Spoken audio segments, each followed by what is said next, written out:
Mrs. Lopes. And I'm Mrs. Mather. And we are the band directors here at Brookside. We are here to tell you a little bit about the band program. Mrs. Lopes teaches 4th and 5th grade, and I teach 6th, 7th, and 8th grade. So why don't you start with 4th and 5th grade?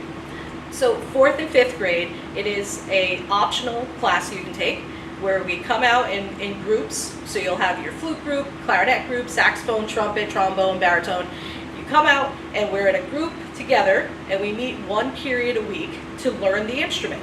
Once we get good at our instruments, we will come to school starting in like October. We'll come to school before school. Everybody in 4th grade band will come out and we'll practice in the morning at 7:45 so that we can learn to put ourselves together and make a good ensemble.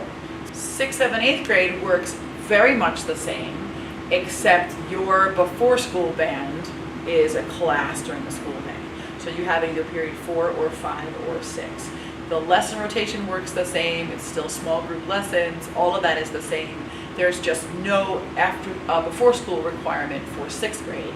For 7th and 8th grade, because you meet in 4 different classes, you actually have to come to one after school on Mondays, an after school rehearsal, so that all 4 classes, all 80 of you, yes, we had 80 this year, can meet together as a band and hear what you sound like and get the balance and all those kinds of things.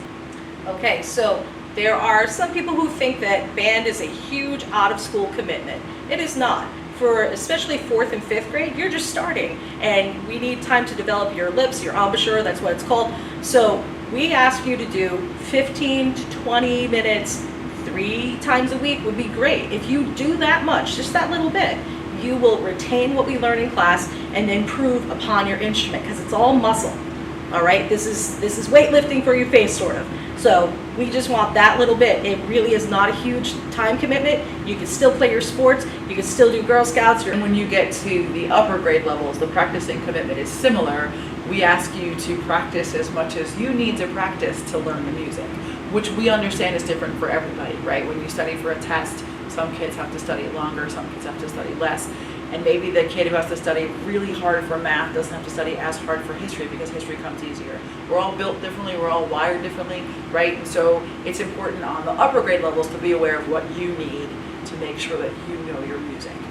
We have extracurricular ensembles. We have an orchestra, and of course you know the difference between orchestra and band is that orchestra has strings, right? The violinists, the violists, the cellists, and the upright bass players in the building. You guys are so welcome to come any Monday morning, starting probably this year in about November, starting to have orchestra rehearsals before school on Mondays. And then we have a jazz band also, its own sort of instrumentation requirements, which is trumpet, trombone, saxophone, and then piano, bass, and drums. And that ensemble is also a before school ensemble. And it's a great way to learn a different genre. So that's it. Yeah, if you have any questions at all, you can email Klopes, Klopes, or cmather, Cmather, and you can get in touch with us and ask us any questions you have.